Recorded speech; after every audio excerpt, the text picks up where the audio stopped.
भगवान शिव से कहती हैं, कर्म और भाग्य।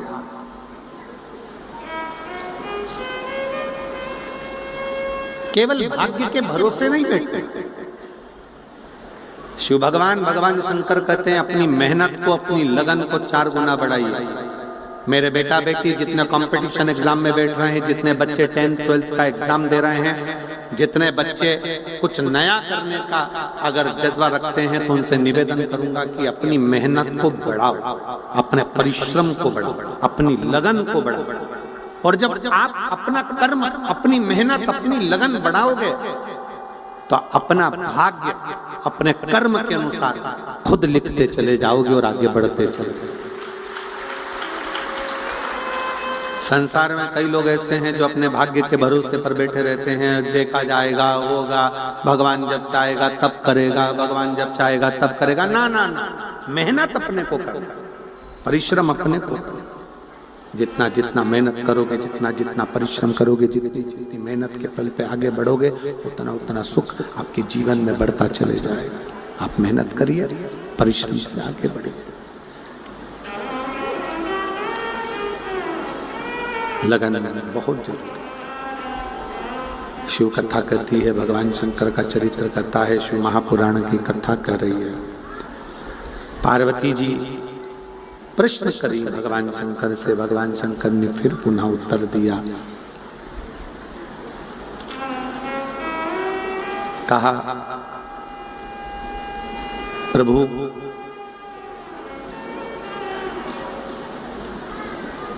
क्या भगवान भाग्य लिखकर नहीं भेजता है?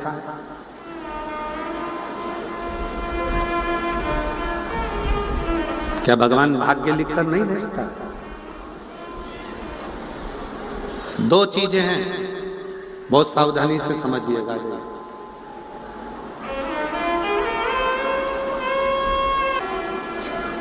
माता पार्वती जी ने पूछा भगवान शिव जी से, क्या विधाता भाग्य लिखकर नहीं भेजता? शंकर भगवान कहते हैं, पार्वती जी 2 चीजें हैं।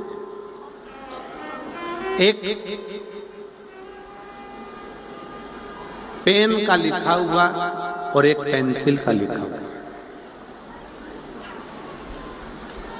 पेन का जो लिखा हुआ है उसको कोई मिटा नहीं सकता, पर जो पेंसिल का जो लिखा हुआ होता है उसको मिटाकर फिर लिखा जा सकता। पार्वती जी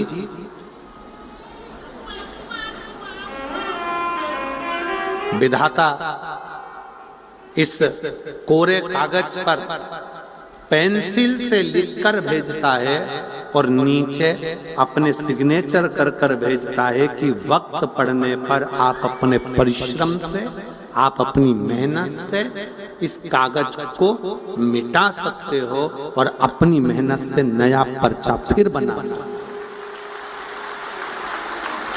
कोई दूसरा नहीं। शिव महापुराण की कथा कहती है, शंकर भगवान पार्वती जी से कहते हैं, खांसी हमें चली है तो हमें खांसना है, छींक हमें आई है तो हमें छींकना है, सिर हमारा दुखा है तो गोली भी हमको खाना है, पेट में दर्द हमारे हुआ है तो दवाई भी हमको लेना है। उसी तरह अपना सुख और अपना दुख अपने को ही भोगना है, कोई दूसरा नहीं भोगता है। अपने कर्म का अपने को ही धारण करना है।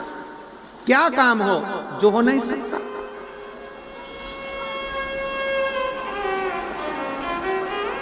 देवताओं ने अमृत पिया, 33 कोटि देवता अमृत के हकदार बने और शंकर भगवान के लिए केवल विष का कटोरा सामने लाकर रख दिया गया, केवल विष।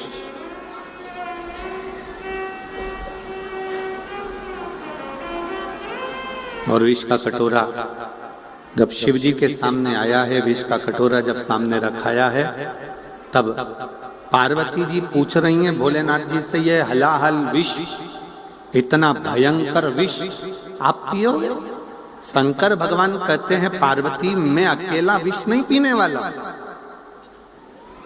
ये मत सोच कि मैं विष पीऊंगा, अकेला नहीं पी सकता।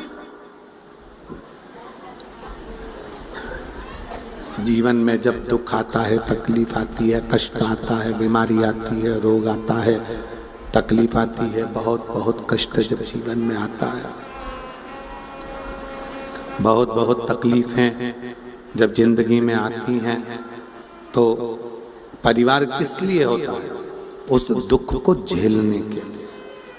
मैं अकेला नहीं, पार्वती इस विष को मैं और तुम दोनों धारण करेंगे, क्योंकि शिव और शक्ति दोनों मिल जाते हैं तो दुख कितना भी बड़ा हो वो अपने आप कटता चले जाता है, अपने आप कटता। शिव और शक्ति का जो मिलन होता है, शंकर पार्वती का जो मिलन होता है, शिव शक्ति के मिलन से वो दुख कटता चले जाता है, वो तकलीफ कटती चली जाती है, वो दुख अपने आप समाप्त होता चले जाता है। थोड़ा मीठा करिए, गला पकड़ रहा है बहुत तेज, मिठास दीजिए उसमें, एकदम रूखा रूखा आ रहा है।